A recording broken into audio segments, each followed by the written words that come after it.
Richard Gutierrez, live.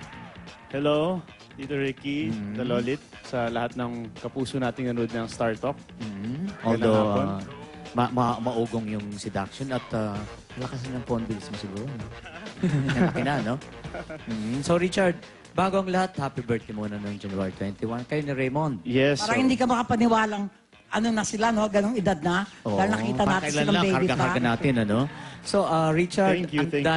ang dami niyong guest ng 21, pero may isang wala doon na malungkot ba? Nung birthday ko, syempre masaya kami dalawa ni Mon kasi kahit na Lunes yung birthday namin, yung mga kaibigan namin na busy yung schedule na nakapunta pa rin. So nagpapasalamat kami sa kanila kasi naging enjoy yung gabi namin. Pero syempre, mas magiging masaya pa sana ako noon kung nandun lang si Sarah. Kasi nga, no? syempre, Wow! Birthday pa naman, Ako, ano? ako narinig yan ni Sarah, kikiligin yun. Nakikita, nanonood siya ngayon? I'm sure. Oo. Very provocative daw ang mga eksena mo sa seduction.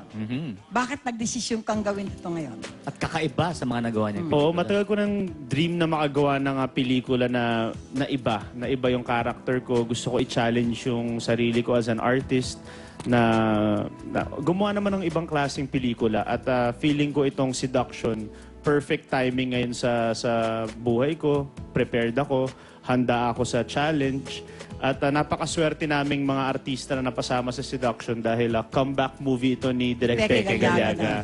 Gumawa ng mga gagandang pelikula. After 10 years na hindi siya gumawa ng pelikula, he decided to come back. Tapos kami pa yung nakatrabaho niya, kaya talagang honor para sa amin. Tsaka nag-bare bat doon si Richard. Although yung baby pa si Richard, nakita mo na yung bat niya, bare bat, ano?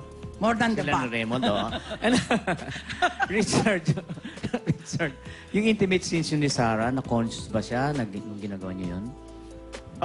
Nung simula, medyo nag-alangan siya, syempre, kasi first time niya gagawin yung ganong klaseng eksena.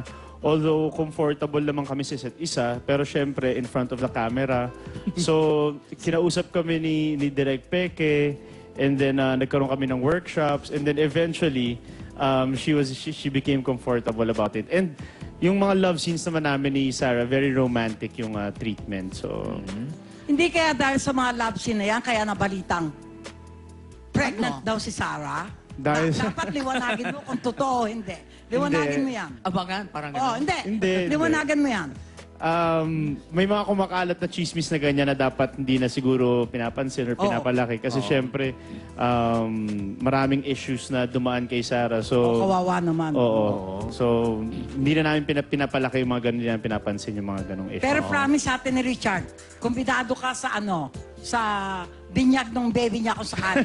At ang magiging pangalan pa yun? ay Ricky Hathaway. Richard, Invited kayo pareho. Richard, how is it working with Solen? Napaka-sexy. Si Hindi ka Solen- ba naakit sa kanya? Si Solen, I've worked with Solen many times and she's a good friend of mine. Barkada kayo no? Oo, so komportable rin kami. Alam mo, maganda nga yung naging rapport namin dito kasi magkaibigan kami ni Solen and then wala nang ilangan, ganyan. So nagawa namin ng tama yung mga eksena namin. Richard, siyempre alam ng lahat, wala dito si Sarah. Walang nagbabantay sa'yo. Basta-basta. Malungkot ka, sabi mo nga, dahil wala siya. Wala bang umaaligid, nagpaparamdam, tumatawag sa cellphone, nagte-text? Nagbibigay Wala ng ba? ano, Alam mo number? naman mga babae ngayon, agresibo. Wala naman. Kasi Wala pa. I'm keeping myself busy. Ang dami ko rin ginagawa at trabaho ako ng trabaho. Siyempre, pinopromote ko yung seduction and then may isa pa akong pelikula na kasama si Marian. Na So, ibang-iba naman, no? na ibang-iba naman yung tema. So, busy ako ngayon at wala muna yung mga gimmick sa utak ko ngayon. Oh, Richard, although alam kong regular yung communication niya ni Sarah, meron ka bang mensahe sa kanya na madidinig ng buong mundo? Nanonood siya? Para kay Sarah, well, nag-uusap kami madalas, syempre. Thanks to modern technology, dahil Skype? mas mabilis na yung access ngayon. Na-imagine ko nga dati kung ano kaya yung panahon noon, di ba? Kung gaano kahirap yung communication. Pero nagpapasalamat kami dahil madali na lang kami mag-communicate ngayon. Yung message ko sa kanya, stay happy, stay healthy, and stay pretty. Yan. Oh, stay pretty, ah. Madalas naman kami magkausap eh. So, Nagkakakitaan kayo? Oo, minsan. Hindi doon sa nag-uusap kayo. Oo. Pwede ba Minsan, maghalikan? pag may wifi or may 3G. Teka muna, Richard. Pagka ba naggaganon, pwede maghalikan doon, magyakapan? Pwede. Pwede. More than that. Depende sa More than inyo. that, pwede pa. Oo, parang long distance di ba? Parang Long ganun. distance, Oo, ano. so, Richard, More seduction. seduction, kailan palabas? Legal Ang Film. Yes, premiere night. malapit na po ang Seduction na isang quality Pinoy movie.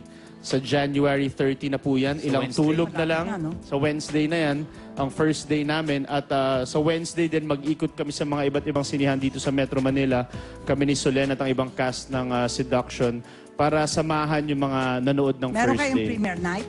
Meron kaming private screening sa Tuesday.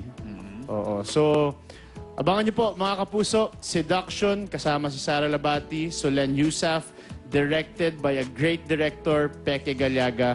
Sulit na sulit po ito at hindi kayo magsisising pinanood ninyo. Unseduced Richard, by bibigay ko Richard sa'yo, and pabigay ni Solen. Carol Ngo at saka ni, ano ba to? Chris De La Cruz. Ay, Ano yan, thank For you. Lucky, Bamboo. Ang At ganda. saka, diba? Thank Happy you, thank birthday you. uli kay Nanette Medved.